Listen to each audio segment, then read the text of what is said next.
Linda's Pantry. I'm excited to bring you along for one of my beef jerky recipes.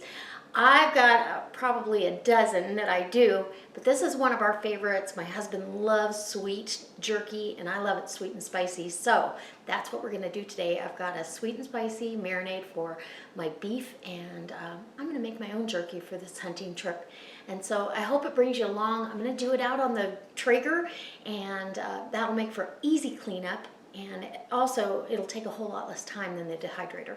So if this inspires you to stay, I hope you go down in the About section below and check out all the links that I've left for you, from shopping to checking out my Wild Tree website to my Facebook page, as well as don't forget to sign up over at Zacon Foods and get notified for free of an event in your area that can save you a lot of money on deep discounted bulk meats. All right, guys, let's go see how I do beef jerky. I have all my ingredients out that I'm going to use in this marinade for the jerky.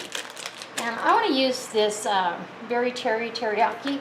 My husband likes sweet, and I like spicy, so we're going to meet in the middle and do sweet and spicy. But this isn't an overly sweet teriyaki, so I am going to sweeten it up even more. It's a sesame teriyaki. We want a full cup of that dark, rich teriyaki, sesame teriyaki sauce. Oh, yum. I'm going to grab a paper towel, set that on. Don't have a mess anywhere. And we may need more. I've got, let's see how much, I bought about 3 1/4 pounds of London broil. I had my butcher sliced up 1/4 inch thick. And we'll take this on our hunting trip. It's going to be delicious to have that with us.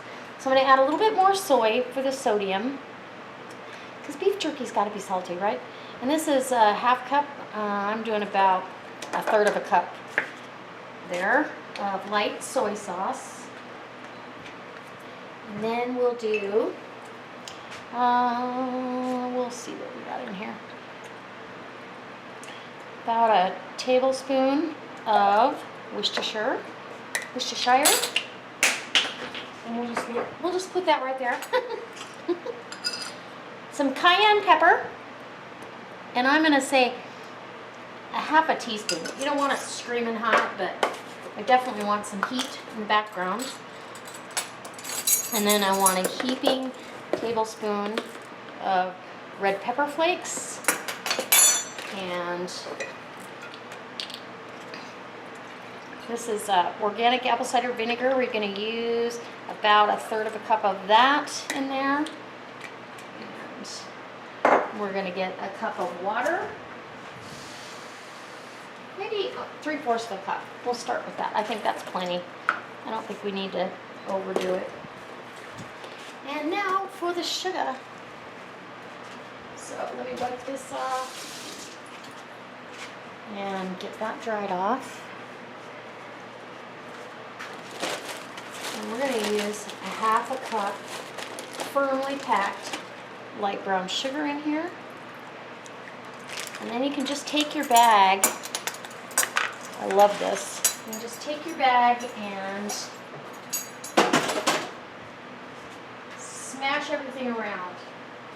I think we need garlic. So I'm going to put some granulated garlic in here. We're going to guesstimate a heavy teaspoon. We don't need salt. No salt necessary, so. And I'm going to marinate this in the refrigerator overnight. And then tomorrow I'll be able to put this on. I'm going to smoke it on the Traeger and let it dehydrate that way. It's going to be delicious. So then you take your bag out of your large bowl measuring cup, as I have here. Make sure you get everything mixed up really good, and that you feel like the sugar is dissolved, or most of the way anyway. Smells good. Okay. And I might do a couple variations. You can taste it at this point. It's going to be strong, but if you want to change anything, now's the time. And the only thing that I think I want in here It's really not too sweet. I want a little more kick. Just a dash more.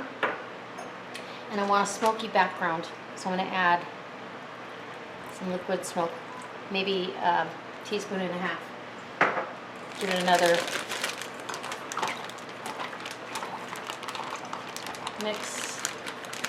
And it'll pick up some smoke from the Traeger as well. But we want the whole thing done. So we'll dip the other end of my spoon in there. See what we got. Perfect. Okay. So when I add my meat to the marinade, I like to add it one strip at a time. And they're so nice. Your butcher will cut up this meat for you. In fact, when I was getting mine cut up, somebody was going to buy some and go home and cut it themselves. And I said, well, you don't have to. They'll actually cut it for you. And they were shocked that somebody would do their job. Anyways, so I don't know if you can see the thickness. I asked for a 1/4 inch. If you get it too thin, it will not, it'll just fall apart on you. So I like to just add it really a piece at a time, and as it fills up, I will start, moving the bag around. So let me so I've got all the meat in here piece by piece, and then I just take the bag and massage it. And my rule of thumb is roughly 3/4 of a cup to a cup of marinade per pound of meat. And that usually works out to exactly what we have here. Some excess marinade. You want to make sure that you've got enough to really get in between every piece. And then you're going to seal this bag up, get most of the air out. As much as you can anyway. And that way, when you turn it in the refrigerator, you're not going to cause, a big sloshy mess. But I just kind of work this around. And I'll turn this, every time I get in the refrigerator, I'll, kind of maneuver it around. I'm putting this in a dish that I can, if anything does leak, it will leak into the dish and not all over my refrigerator. So, that being said, we're ready to let this marinate overnight or even, a day and a half. So, and it probably won't go on the Traeger until midday tomorrow or even tomorrow night because I've got to work. So that's what we're doing. And I could put this on the dehydrator, or you could put this in the oven on the lowest setting. But we're going to try to smoke it. Okay, so I'm getting the beef jerky onto the Traeger, and I'm going to smoke this. So I want a little smoky background on this. And I thought the Traeger's perfect because it gives you that light smoke. I can control the amount of heat, and our jerky will come out delicious. So that's what I'm doing. I'll let you know how many hours. It's about 7 o'clock in the morning.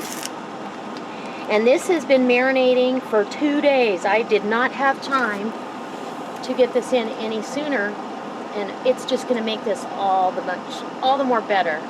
That's correct here.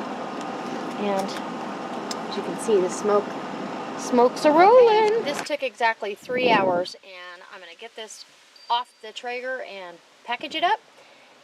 So the end result is we have enough jerky for our lunches when we go hunting for 5 days, looks like. So 1, 2, 3, 4, 5.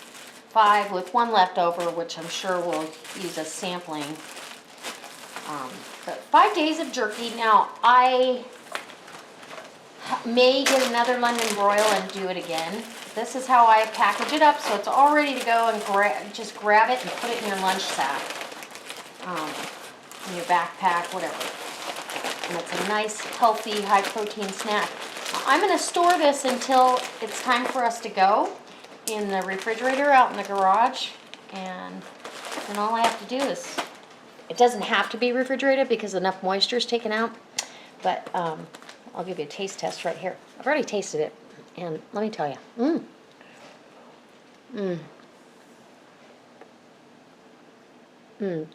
so good.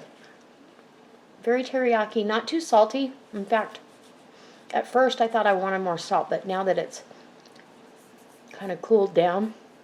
And then it's got some back heat to it. It's just absolutely delicious. I know my husband's going to love it. And I'm not going to let him know that I've got this because it will be gone before we go. So he'll have to wait for his taste test.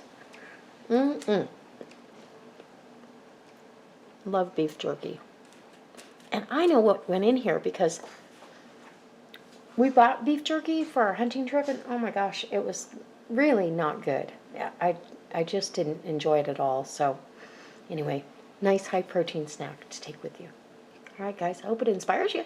Make your own beef jerky. It's easy. You can do it on the Traeger, you can do it in the oven, or you can do it on the dehydrator. If you do it on the dehydrator, do it on the meat setting at 165, and then in your oven, you would put it on the lowest setting that you possibly can. And I would definitely put some foil down underneath for dripping, and you'll have to clean your oven racks. But piece of cake. All right, guys. Can't wait to see you next time. I hope you subscribe.